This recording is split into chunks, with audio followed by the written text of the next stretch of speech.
we'll go into the keynote presentation. And I wanted to call up Dr. Jessie Sylvestre. Her presentation was titled Land is Medicine, Land is Healing, and Land Speaks to Us. Dr. Jessie Sylvestre hails from ejeredeséche, Buffalo River Dene Nation, which is Treaty 10 territory. She's married and she's blessed with 3 children and rich, I'm going to add there, with 3 grandchildren. She graduated in 1984 with a Standard A certificate. She continued to attain a B.Ed in 94, taught for a lot of years. She began her master's degree in Land-Based Education program through the U of S and then completed that in 2015. And then she completed her doctoral program at the University of Blue Quills, and that was June 2022. She loves spending outdoors. She loves spending time with the elders and out on the lake. So I wanted to give a warm welcome to our keynote speaker.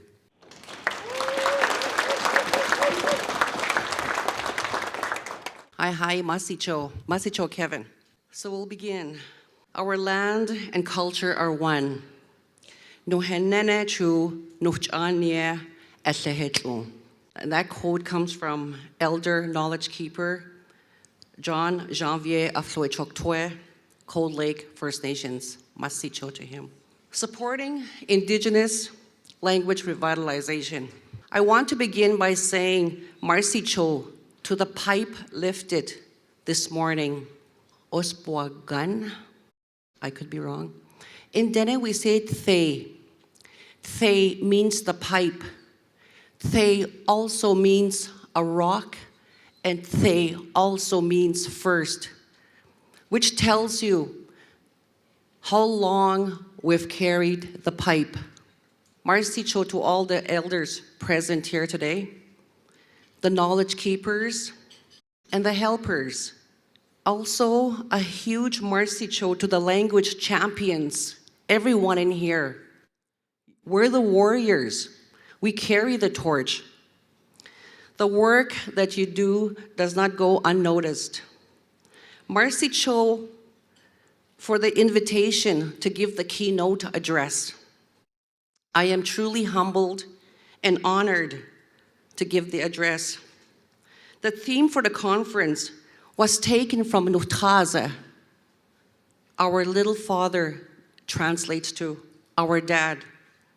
Our late John Janvier of Cold Lake First Nation, Soichoktwe. He was laid to rest Thursday, March the 2nd, 2023.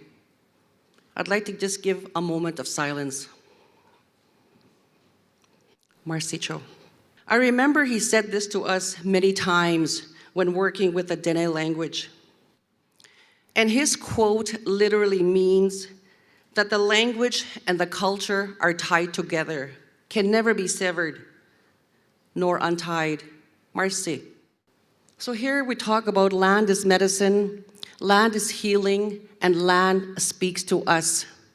And to translate that, ni ne die henli, ni na no hesh na, ni nu hesh yashti. Jessie Sylvestre is the name I was baptized with. I am in a process of finding my family name.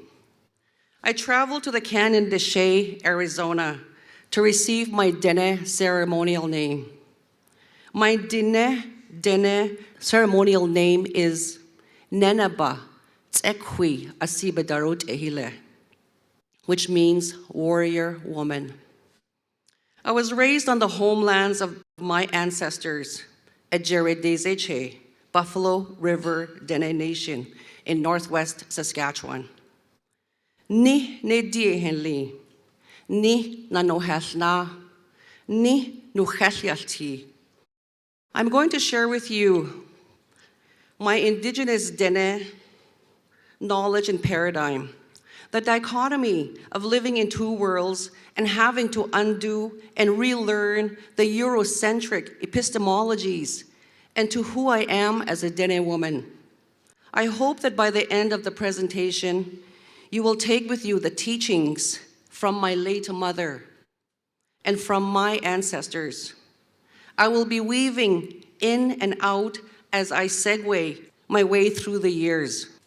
So having said that, I'm going to call upon my brother, James Sylvestre, and he and I are going to do a song just to welcome everyone. We're going to do the 4 directions.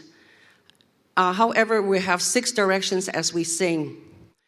Our song is in Dene.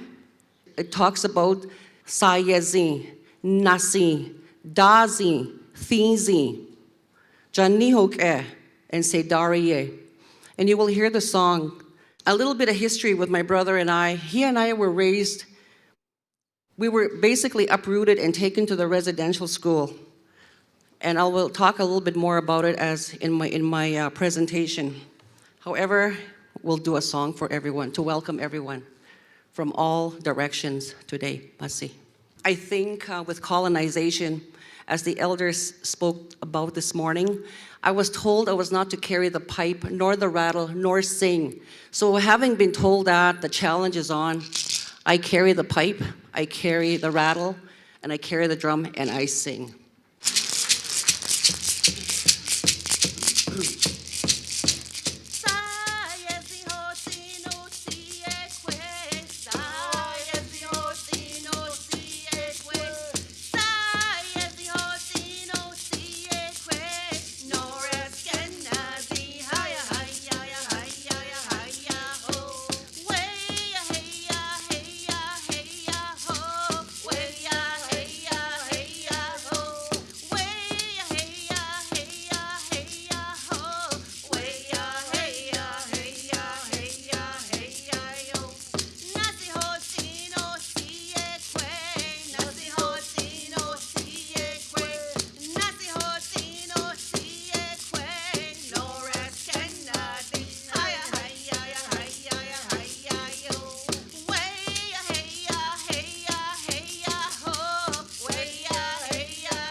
So I just want to begin by my mother's quote.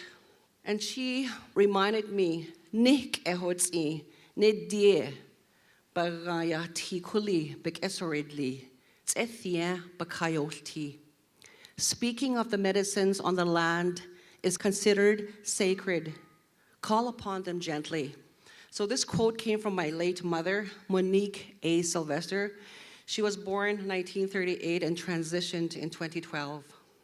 My mother transitioned in 2012. She was always there for me, guiding me, helping me, correcting me in my morphemes and phonemes, and fully putting emphasis on proper pronunciations. And we were actually talking about that this morning at the table.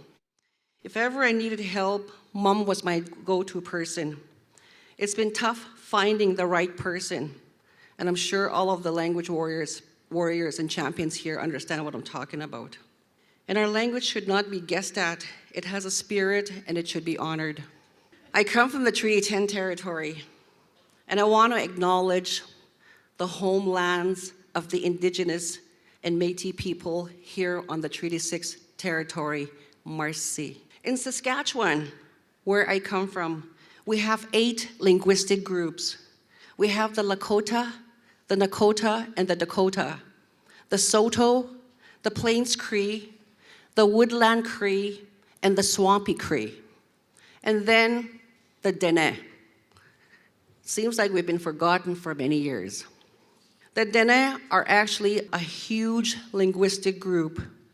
We spread as far as Mexico, and maybe even further, because I traveled to South America, Northern California, the West Coast, British Columbia, the Northern Mountains of British Columbia, the Northwest Territories, Northern Saskatchewan, Southern Alberta, Northern Manitoba, and I'm sure I missed many areas. When elders identify where they are from, they may say something like this, and I know from the Onion Lake, but I just wrote it in English, like coming out of the bushes is where I come from. People, or when I say, I come from the big poplar tree nation, is how I would be addressed. And so like with the different nations, and the government will give us money only for, like, this is only for the Cree, this is so much for the Dene. Little do they know the history of really, it's actually more deeper than, and we should be getting more money than the English and the French. I mean, after all, this is our homelands. And immediately when I say something like, the land and linguistic connection is made with the elders. They'll say, oh, the connection is made immediately. So, ni translates to earth. And it also means our mother. Our Mother Earth is aware, and she's alive, and her senses are strong, always observant. Any lake or river sometimes is to be eni, meaning that it senses and is aware of a human presence. Protocol is of great importance, and the land does not understand why there is a presence, and it may pose danger.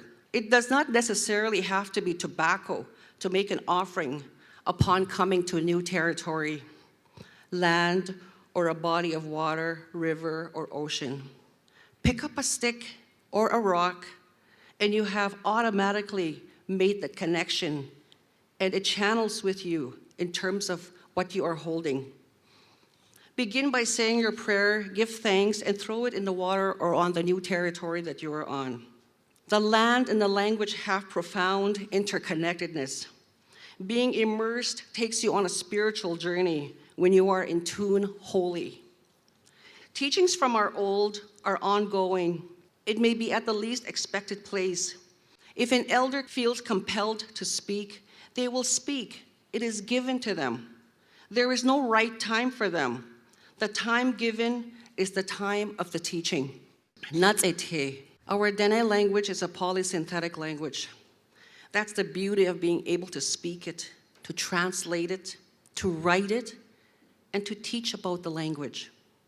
The Dene language is one of the most difficult languages to speak here in Canada and in the States.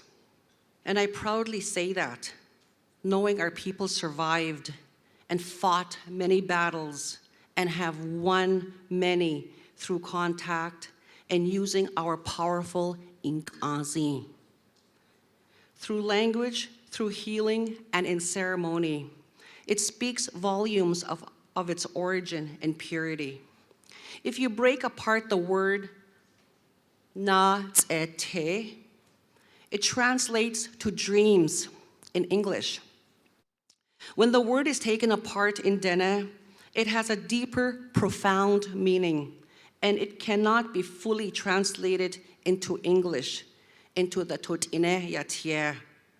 Na te translates to taking you on a journey while the body is fully asleep, almost like in the deep of the water. My elders and mentors bring many teachings. I am told that these are gifts and that one has to pay close attention to them. So the picture that you see, I had taken our students out on the land on my nation. It's actually in my backyard where we have a lot of the muskeg tea. So they made bundles, and coincidentally, ancestors always guide us. Sometimes we don't know why they prepare us. But anyway, so we made these bundles, and we made a lot of nagode, muskeg tea bundles. Then COVID hit. So the bundles went to almost every household on my nation. Ni ne dieheli, uretha. Land is medicine, she listens. However way you treat Ni, the land, she remembers. She listens, speak to her gently. She longs to hear your indigenous voice or your voice. Show kindness. She may move her medicines, as my mother once told me. She may move her medicines elsewhere, if not treated well. Remain vigilant to the land. So I remember as I'm walking along the river with my mother, and she was guiding me and teaching me. And of course, it's all in the language, so as she's teaching me and talking with me. And we were actually looking for attain, that wild mint, and you can smell it as you're walking. The year prior to that, we had harvested many. And then the next year, just down by the river, they had a fire camp. You know how we have many forest fires? So they had a camp there, and the men were all there. And so as we're walking, Mom kept saying, I think they moved. And here she was talking about the medicines. They moved themselves. And that was quite sad. And I was like really taken aback, because I was actually quite young that time when she was teaching me about how the medicine can move. Again, I was raised on the land of northern Saskatchewan. Our only means of communication was our Dene language. Not an English sound was heard in my growing years until I was 6. We were monolingual, fortunately. Through all parts of our being, we were monolingual. We traveled in a canoe or a skiff my father made. We traveled on a horse-drawn wagon. And if we set snares, we walked with our parents. All instructions and teachings were given in Dene. This is what they call land-based teaching today. This was our natural day-to-day living. My father taught us where to swim and how we were to go about it in terms of protocol. If we caught a rabbit that gave up its life to sustain us, we knew how to give back to the land. These were simple teachings. With the uprooting in 1966, this disrupted the teachings from our parents, including my brother. I spent the rest of my 10 years in a government-sanctioned institute at the Buffalo Indian Residential School, governed, run, dictated, controlled by the Catholic priests and the nuns. While in there, I developed an accent. And I'm glad I have a Pachinak person in here, because I'm gonna pick on her. While in there, I developed an accent from our Dene relatives from Wapatsuanak, Pachinak. In Cree, it's Wapatsuanak. Dr. Kevin will translate after. And in Dene, we say, Banin chere. which means a rough current. An interesting community. They have close ties with the Crees, the Nehiyowak, and Na. The Michiv, Tanisenbeyaze, or Barekaze. And the French, the Banlai. The word Banlai means buttons for the French people. The first French-speaking person that was seen and heard was a priest. And he was wearing a long black robe. And it had many buttons, as I'm sure everybody knows. And this is where their French name derived from, buttons. So the French are known as Banlai, which means buttons. Getting back to the Baninchera Pachinak accent, here is an example of them saying, the road is slippery. Because they roll their R's, they'll say something like a horeker. Horeker is how they would say the road is slippery. Okay, where I come from, we don't roll our R's. We say horeker. The residential school that I attended for 10 years predominantly had many children from Pachinak. And this is where I picked up on their accent. In fact, sometimes that accent is heard when I speak. Our Indigenous languages are unique, and it comes to life when spoken. And we were actually talking about that this morning too when we were doing our stories in Dene, and we had to translate. By the time we translated, it became dead. Nobody laughed. Ni nedie henli. I'm an avid walker. It's a way to release me holistically at the end of each day. One day, as I'm walking, I'm gonna get a little personal here. I felt on my right side of my breast something a little odd. I ignored it and kept walking. I didn't want to touch it. It bothered me the whole time, the whole evening. The next morning, as I was showering, I touched it, and there was a lump. I gasped in fear, for fear of the ugly C word. I just feel it's important I talk about this because our languages are interconnected with everything, our whole being, as I had said earlier.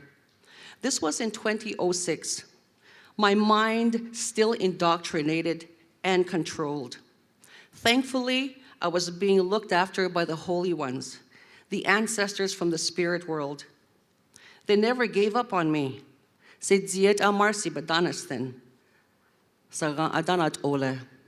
My favorite part here. Land is our medicine. My father hunted since I can remember as a young child. Everything that was brought to us to eat, we ate. We modeled our parents. And the food was always delicious. For example, smoked dried moose meat, potatoes if any, fresh bannock baked on hot embers, muskeg tea, and we always had dessert, and that would be fresh blueberries or fresh cranberries. And I'm saying this because as I journeyed with the breast cancer, I had to decolonize my food. And that again, because of the indoctrinations, I was thinking like, what are you talking about? Like, I didn't really quite understand what I was being told by the medicine people. So I had to remove beef and pork off my diet. Basically anything white. Salt and the sugar had to go off my diet also too. And so we spent the majority of our time outside. Life was not stressful as to what we see today. My people, the Dene, to this day live this way of life. And many have built their own cabins around the lakes where we come from. We still hunt every fall, and moose meat is our main sustenance. This picture of moose insides is still a delicacy, and this becomes our medicine, and we must have it to feel whole again. It brings life back, especially with what is ailing us. My mom taught us that if a person is not well and they are craving for a traditional food, it is our duty to find that certain food that they're craving for, prepare it, and bring it back to the sick person. This is their medicine food. And then the sick person feeling content after eating the food, would say, and I'm sure it's said in Cree also too, Tha huna sari. Live long, my granddaughter. So that's the insides of a moose. Yum. Atsele, edzie, no goats in edzie, medicine from the land. We heard these stories growing up. We've always had an abundance of variety of berries.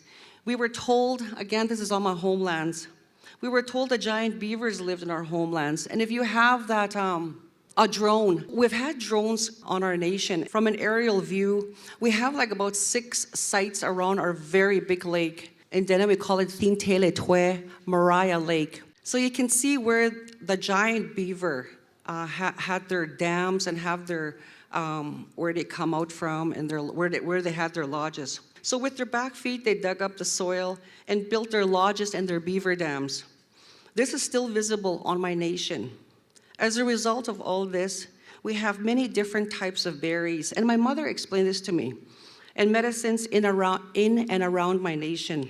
And now we are told that blueberries are an antioxidant. Our people have always known this.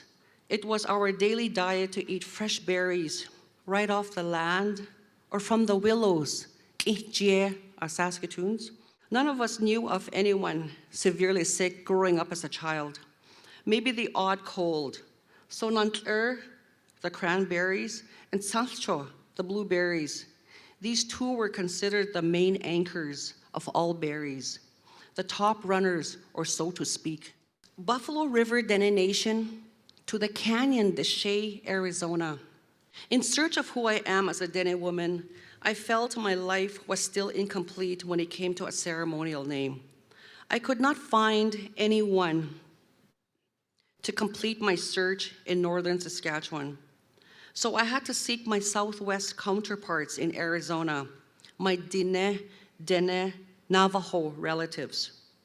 In February of 2007, with my closest friend, I call her my twin because we grew up together in a residential school, my sister, Angie Campbell, I told her I would acknowledge her name. I received my ceremonial name, Nenaba Tsekwi Asiba Darut Ehile. Again, that translates to warrior woman. And I received this from a ceremonial leader by the name of Dale Gawney from the Chinley Window Rock area. I was elated and I felt emancipated immediately, especially when an eagle let out a scream. My tears said it all. So Canyon-Desche, that spider rock there, is a beautiful spiritual place, and I must revisit Canyon-Desche. My brother sitting to the right here is a very good hunter. Basically back home, they kind of joke about him. He sits there with a lot of humility, but he knows how to cut a moose. I mean, like they call him the surgeon. So he knows where the heart, the kidneys, like, and they're all meticulously just cut out really nice. And I'm sitting there in awe, and I like that. So the knee is sacred to my people. All parts of the moose is used. It doctors us with what we ingest. The moose gives close to us with their hide. And here's something I just had to mention, because I think the smell it gives off after it is smoked by esquane, poplar trees, and ejere are missed by our old people. When they haven't been in contact with the smell of moose hide for a long time, it brings loneliness to them. They long because they grew up with it. For us, it's medicinally therapeutic. I had to write this because I feel that I have to have the marrow from the moose. And I have to cook it just the way I want it. And that is outside on the B.Ed, the oven grill. Again, using esquane, the embers. And this is my medicine. One will not understand if they haven't lived this way of life. I am hoping that with my slides, I give an understanding of our Dene ways since I can remember as a child. My mother's teachings, decolonizing from the Western medicines is a grueling task. It took a lot of sacrifice, guilt from the Catholic Church, much uncertainty. What am I doing? Maybe this will kill me. A lot of mind games and dueling back and forth. I will talk a little bit about the medicines that you can see in the pictures here. But the bottom picture, I'm sure everyone recognizes that. That's the plant of the strawberries. In Dene, we call it indzie. Dzie means a heart. And today, I'm told that with the medicine people that I visit, these are the medicines that's used for the heart also. It doctors the heart. Again, the medicines, gentle teachings. I do a lot of harvesting, as you can see in the pictures. And my mother's teachings was always ongoing. With my mother having gone through trauma as a little girl of 13, and losing her mother, and having to take on the role of a mother to her younger siblings, definitely put a cavern in her life. She shared bits and pieces of her life and felt she was cheated out of her teenage years. Then she was at the residential school. Added trauma. I found myself becoming the mother to my mother. I hope you understand what I am talking about. Psychological trauma. I know my mother did her best as a mom to us, but she needed that extra mothering that she longed for. My mother resorted to the land to heal her. She loved hunting. She loved to harvest. She tanned the best moose hides and making the best egane dry meat, meticulously carving out the dry fish, what we call attain, smoking them with the selected wood and willows. She modeled her dene, her nehiyao, michiv ways of who she was, of who she identified herself with. And I followed her footsteps. I wish I could do more with her effortless teachings. Through all, I chose the language and the land. Today, I see myself teaching my 2 granddaughters. They are being raised in an urban setting, but that doesn't stop me. Thankfully, they love the land, teachings, and their baba, their mushum, their bitsie, and I continue to teach. Teachings are done in a language, and we know when they don't understand just by the look they give. Just a little short story. You know when COVID hit in 2019, so I was at UNBQ at that time. So I went home, and my 2 granddaughters, we picked them up and we brought them home with very little dene with them. So immediately we began the land teachings. It was in the winter at that time. And all instructions, as we call the total physical response teaching method, I used that with them. So I used a lot of kusigal, ninda, like astam, ape. And by the time they left, that was like almost 2 months, they mastered 39 dene commands. And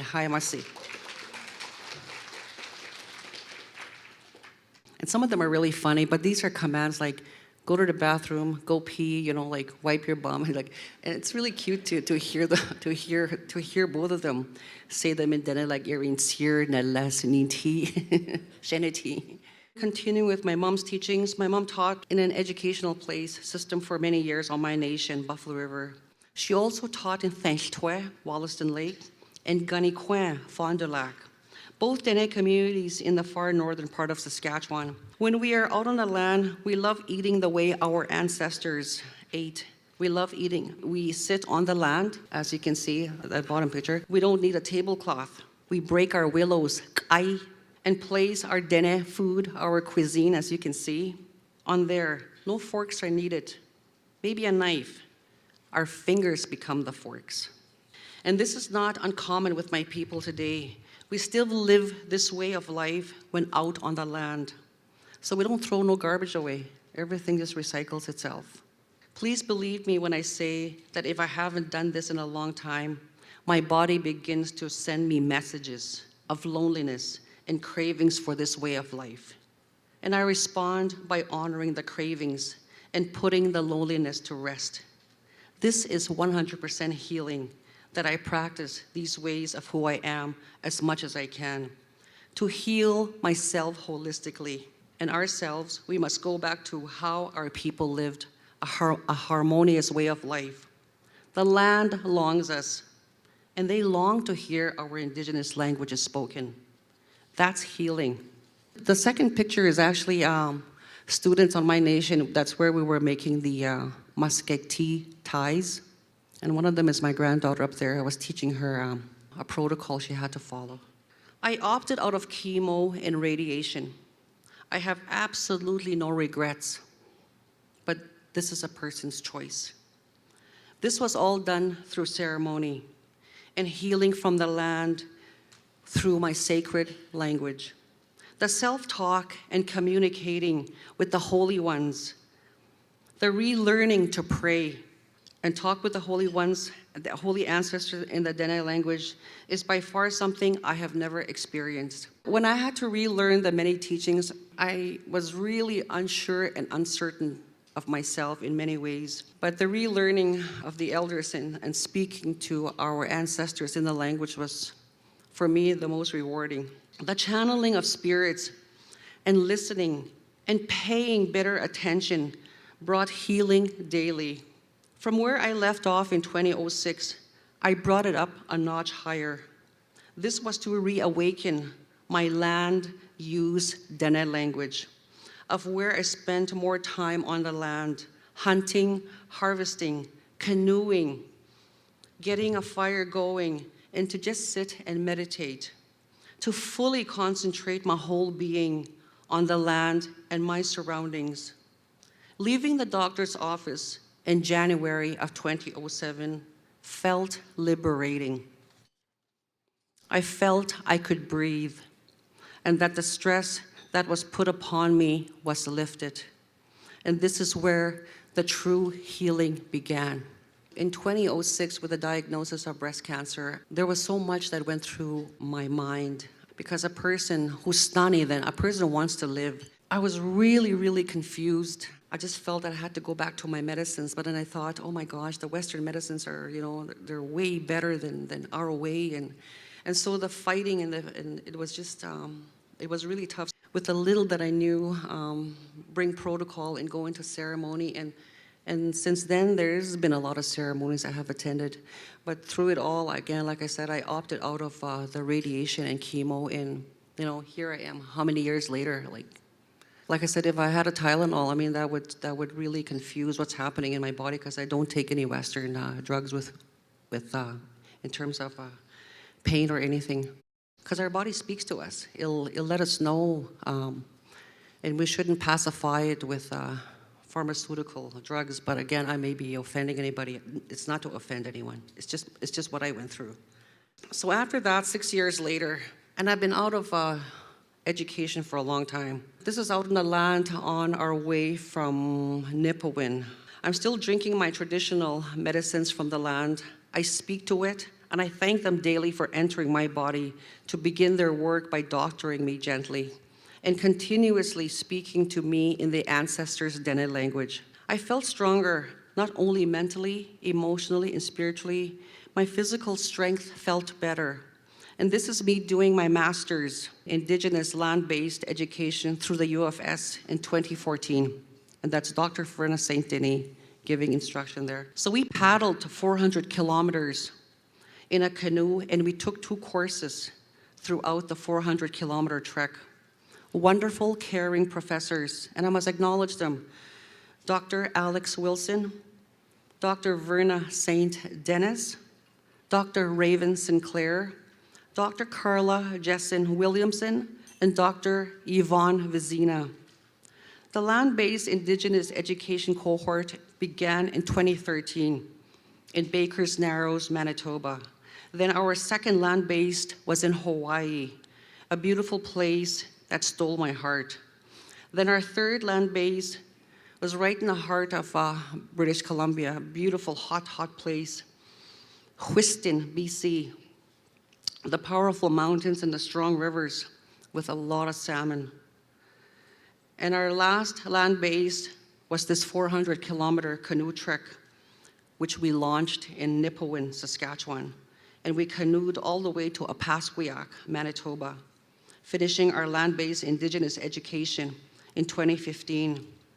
My writing and my dissertations and my final capstone were mainly written in the Dene language.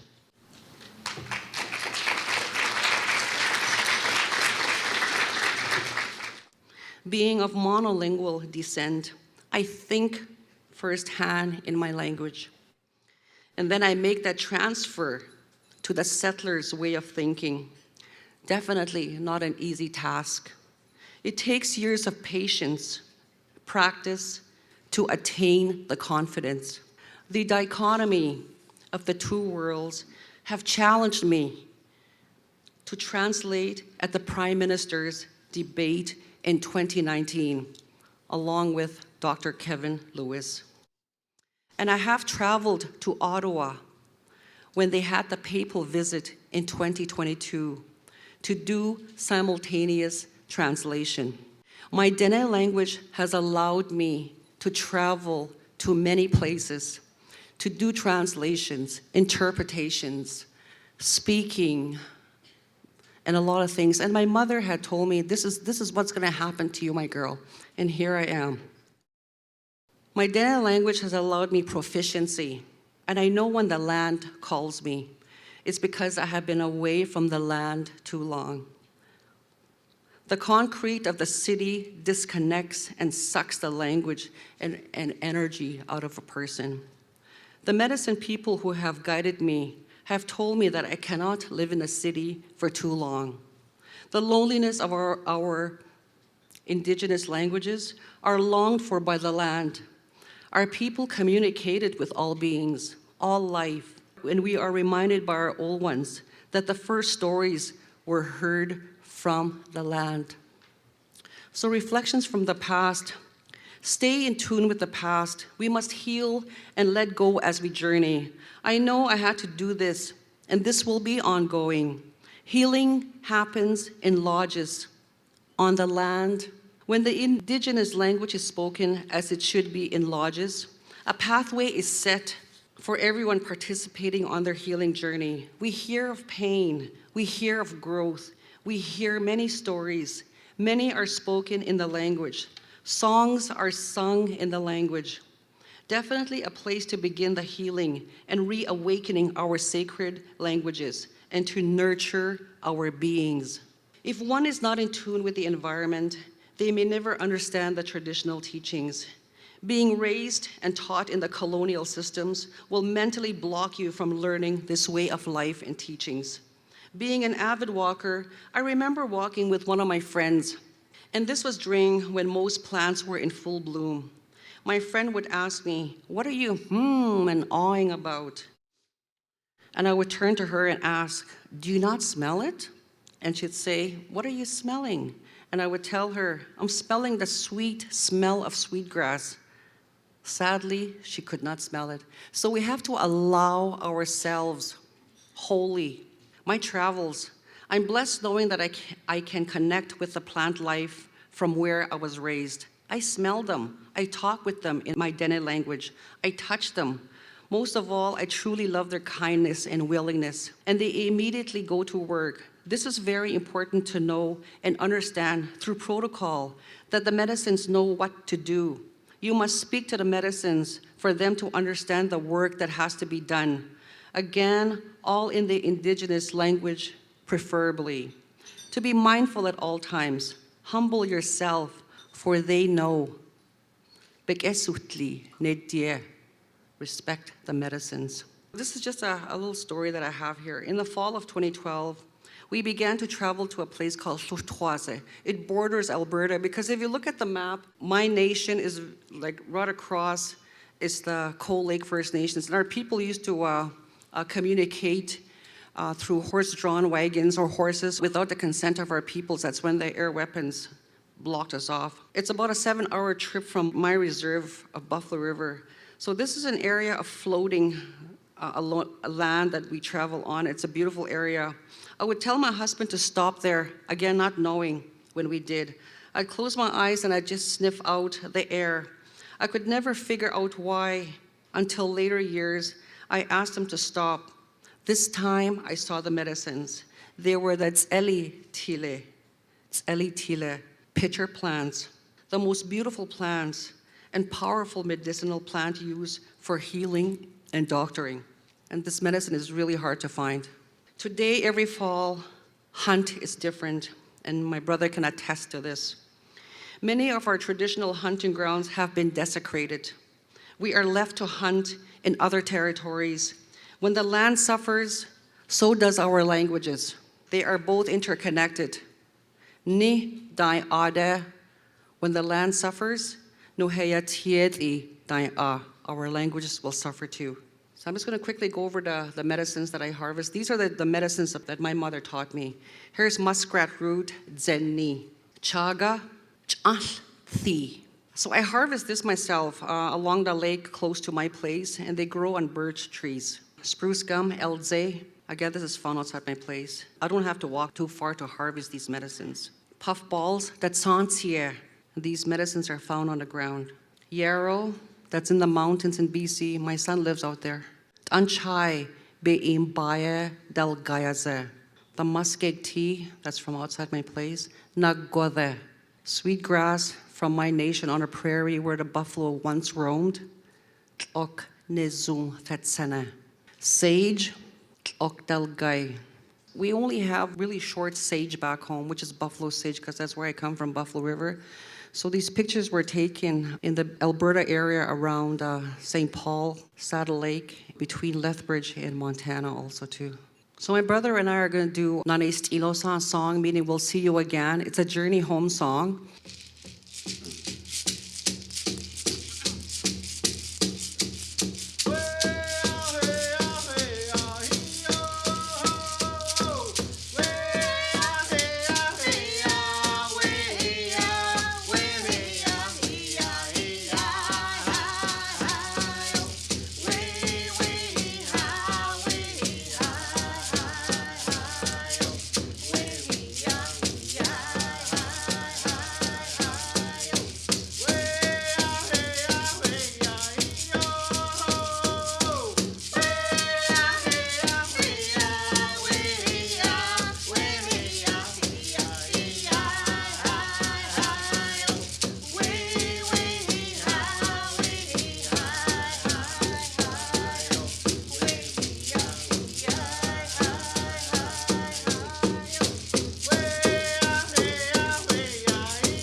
Masicho kinanas kum mitin kisaki tinawao nukhani la. I love you all. Merci.